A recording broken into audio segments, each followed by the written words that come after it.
Hola, bienvenidos. Esto es Historia sin retorno. En Nicaragua, donde la violencia contra la mujer sigue siendo una herida abierta, hay crímenes que, por su brutalidad, trascienden el tiempo. Uno de ellos es el caso de Silvia de Los Ángeles Aguirre Palacios. Tenía apenas 22 años cuando fue asesinada por su expareja, Pedro Jiménez Cantarero, en un acto de violencia atroz que dejó al país entero en estado de shock. Silvia fue decapitada mientras aún vivía. Su historia, real y documentada, no puede ni debe de ser olvidada. Silvia Palacios nació en los años 80 en Tipitapa, un municipio del departamento de Managua. Creció en un entorno humilde, como muchas niñas. Su familia era trabajadora, discreta y religiosa. Su madre, dedicada al hogar, era una figura de respeto. Desde pequeña, Silvia mostró una personalidad reservada, pero amable. No hay registros de conflictos en su niñez, aunque en su adolescencia, como muchas jóvenes de su entorno, comenzó a trabajar temprano para ayudar en su casa. Estudió hasta el bachillerato y soñaba con ser enfermera. Tenía una fuerte conexión con sus hermanas y cuidaba de sus sobrinos. Según testimonios recogidos por medios locales, Silvia era conocida como una joven tranquila, responsable y de buen corazón. Su entorno familiar no presagiaba el destino trágico que le esperaba. Por otro lado, Pedro Jiménez Cantarero nació también en el mismo municipio. Su infancia fue distinta. Mientras Silvia crecía rodeada de mujeres fuertes, Pedro vivió en un ambiente marcado por machismo y agresión. Su padre fue conocido por su carácter violento y sus constantes ausencias. Desde joven, Pedro desarrolló una personalidad dominante y explosiva. Trabajó como obrero en distintas faenas y aunque tenía habilidades físicas, carecía de control emocional. Se le describía como impulsivo, celoso y con actitudes posesivas en sus relaciones sentimentales. Antes de conocer a Silvia, había tenido otras parejas, algunas de las cuales también señalaron comportamientos abusivos, aunque nunca llegaron a denunciarlo. De acuerdo con el análisis psicológico posteriores al juicio que se le practicaron a Pedro, mostró rasgos de un perfil violento, narcisista y con una baja tolerancia a la frustración. Era posesivo, controlaba a sus parejas y no aceptaba el rechazo. Tenía dificultad para regular emociones, especialmente el enojo, lo que lo hacía explosivo y peligroso. Exhibía pensamientos dicotómicos, que se refiere a si no eres mía, no serás de nadie. Estos rasgos, combinados con una masculinidad tóxica, aprendida desde la infancia, lo convirtieron en un sujeto altamente peligroso para quienes lo rodeaban, especialmente para mujeres en relaciones afectivas.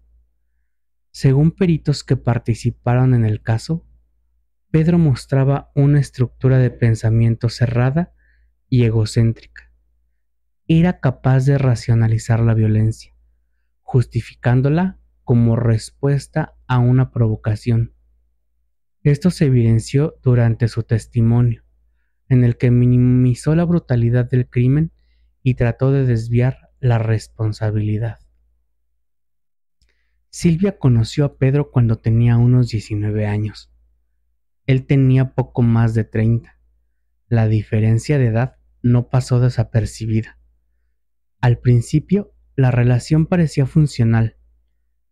Pedro era atento y Silvia, quizá influida por los patrones tradicionales de sumisión, comenzó a vivir con él a los pocos meses.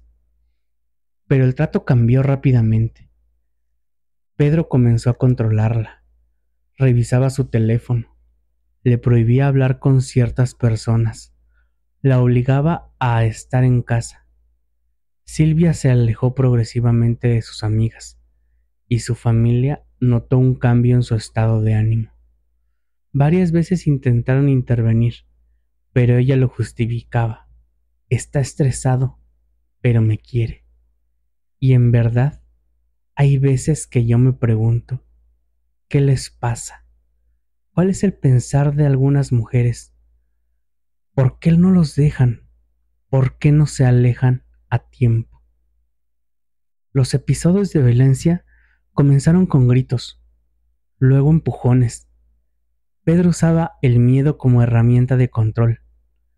Silvia intentó dejarlo en varias ocasiones, pero siempre volvía, por miedo o por presión emocional. La relación duró alrededor de 3 años, hasta que Silvia decidió terminarla definitivamente. El crimen ocurrió en octubre del 2004. Silvia había terminado la relación semanas antes. Pedro, incapaz de aceptar el rechazo, comenzó a acosarla. La seguía, la llamaba, aparecía en su casa sin aviso.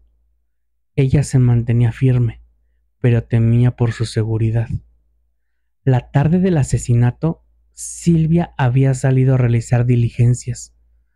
Pedro la interceptó en un lugar no identificado públicamente y, según la versión oficial, la llevó por la fuerza a un sitio apartado. Allí la agredió brutalmente. El informe forense fue determinante. Silvia fue decapitada mientras aún estaba viva, es decir, sufrió consciente parte del proceso. Su cuerpo fue hallado incompleto. Pedro intentó ocultar evidencias, mutilando el cadáver y abandonándolo parcialmente enterrado. Algunos restos nunca fueron recuperados. El nivel de la violencia fue tan alto que los investigadores descartaron cualquier versión de defensa propia desde el primer análisis. La policía incitó la búsqueda luego que la familia de Silvia reportara la desaparición.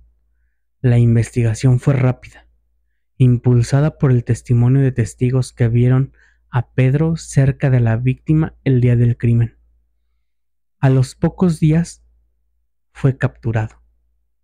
Durante su declaración, Pedro intentó argumentar que Silvia lo había atacado y que él solo reaccionó. Sin embargo, el análisis forense lo contradijo. El fiscal presentó pruebas contundentes, lesiones previas, signos de lucha desigual y, sobre todo, el informe médico que establecía que Silvia fue decapitada viva, lo cual descartaba cualquier acción en defensa propia. El juicio se llevó a cabo en 2005, en Managua. El Ministerio Público presentó evidencia forense irrefutable, incluyendo el informe del Instituto de Medicina Legal, fotografías del lugar del hallazgo, testimonio de vecinos y familiares, así como la reconstrucción del crimen.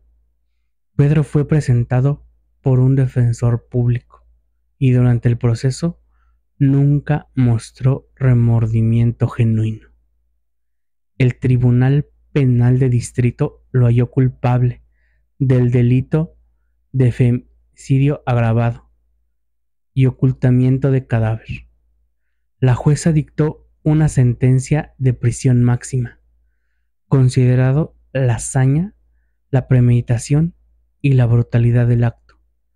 Pedro fue condenado a la cadena perpetua, con posibilidad de revisión tras cumplir una parte de la pena. En 2014, Pedro solicitó libertad condicional bajo el argumento de buena conducta y tiempo cumplido. La jueza Roxana Zapata analizó el caso junto con el ministro público y rechazó la solicitud. Su fallo señaló que no ha lugar a la libertad condicional por la extrema gravedad del crimen cometido, destacando la falta de arrepentimiento y el riesgo de reincidencia.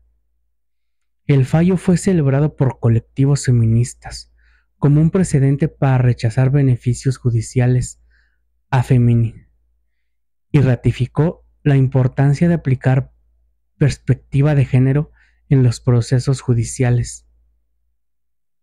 La madre de Silvia nunca se recuperó del impacto. En entrevistas posteriores expresó su dolor por no haber podido proteger a su hija. Ella era mi vida, dijo, entre lágrimas. Sus hermanas se volcaron en campañas de sensibilización contra la violencia de género. La familia organizó vigilias, marchas y misas en su memoria. Exigieron durante años que se completara la recuperación de restos, algo que las autoridades no lograron concretar. A más de una década del crimen, el dolor sigue latente. El caso de Silvia Palacios tuvo repercusión nacional. Organizaciones feministas y de derechos humanos lo utilizaron como ejemplo de la brutalidad de la violencia contra la mujer en Nicaragua. Fue uno de los primeros casos en los que la tipificación de feminismo tomó fuerza pública. La cobertura mediática ayudó a visibilizar la necesidad de protección real para mujeres que denuncian violencia. También expuso la impunidad con la que muchos agresores actúan hasta que cometen un crimen que no tiene retorno. Silvia Palacios no fue solo una víctima, fue una joven con sueños, con una vida por delante. Su muerte dejó una marca profunda y su nombre se convirtió en símbolo de lucha.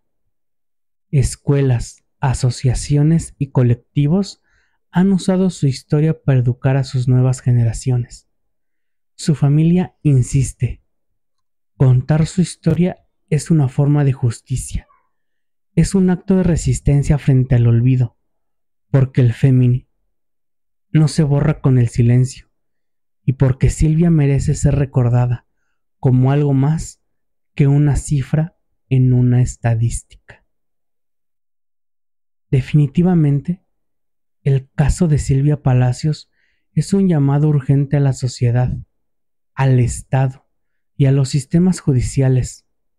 Es una muestra clara de que la violencia de género no es un fenómeno aislado, sino una estructura que se reproduce por la falta de educación, de atención temprana y de justicia real.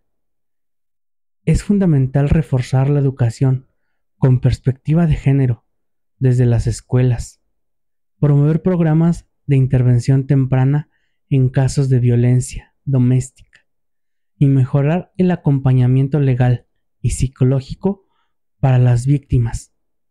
Se debe revisar los protocolos de protección para mujeres en riesgo y asegurar que los agresores no tengan oportunidad de evadir la justicia bajo argumentos de buena conducta cuando sus crímenes fueron de extrema crueldad.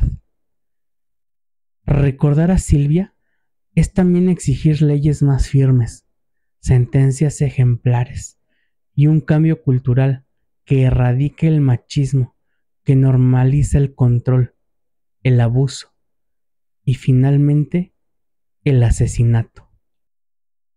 La historia de Silvia Palacios es una tragedia que refleja muchas realidades: el machismo estructural, la falta de redes de protección y la normalización de la violencia íntima.